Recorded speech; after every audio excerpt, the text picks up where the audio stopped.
The perfect poached egg. Tender whites around a warm liquid yolk that oozes out like gold when you cut into it. They're an essential part of Eggs Benedict. They can turn any salad into a meal or any vegetable into brunch. The problem is they're really tough to make right. So you've probably read all the tricks and know all the secrets. Add vinegar to your water. Add salt to your water. Don't add salt to your water. Stir a vortex into the water. Wrap your eggs in plastic wrap. And guess what? None of them really work. After years of testing, I've only come across one method that works every single time, and all it requires are two things.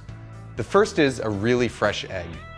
Fresh eggs have tighter whites and yolks that help them retain their shape better as they cook. There are two ways to tell how fresh an egg is. The first is to check something called the Julian date. As long as it's packed in the US, every carton of eggs has a number between 000 and 365 on it, and that number corresponds to the day on which the egg was cleaned and packed. So a number of 000 would mean January 1st, 003 would mean January 4th, and so on. All you really need to know is that the higher the number, the fresher the egg. You can also tell how fresh an egg is by carefully putting it into a cup of water. As an egg ages, the air pocket in the fat end is going to get bigger and bigger, which will make the egg stand upright or sometimes even float. A really fresh egg will sink and lie flat on its back like this. Once you've got your fresh egg, the second tool you need is something that I saw first suggested by British chef Heston Blumenthal. A fine mesh strainer. You see, no matter how fresh your eggs are, there's always going to be some amount of liquid white. It's this excess white that causes misshapen eggs.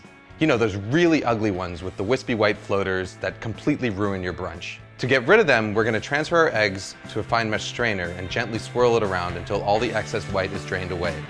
What you're left with is a nice, tight egg. Even better is that the strainer is actually the ideal tool for lowering the egg into the water. What I've got here is a pot of water at 180 degrees Fahrenheit, which is just about the temperature that the water is quivering but not quite simmering yet. All I'm going to do is gently lower the strainer with the egg into the water, move it back and forth a little bit to make sure the egg isn't stuck, and then carefully roll the egg out. Just like a kid, it's these early formative stages of a poached egg's life that are going to determine how it turns out in the end. Using a round bottom strainer and this rolling motion is going to help ensure that you get a nice tight poached egg that's egg-shaped. If you want to cook multiple eggs, just make sure that you have them cracked into separate dishes and ready to go. Once they're in the water, your only job is to keep them moving around, flipping them from time to time with a slotted spoon so that they cook evenly. After about 3.5 to 4 minutes, this is what you've got. You can even cook them ahead of time and store them submerged in cold water in the fridge for up to a few days.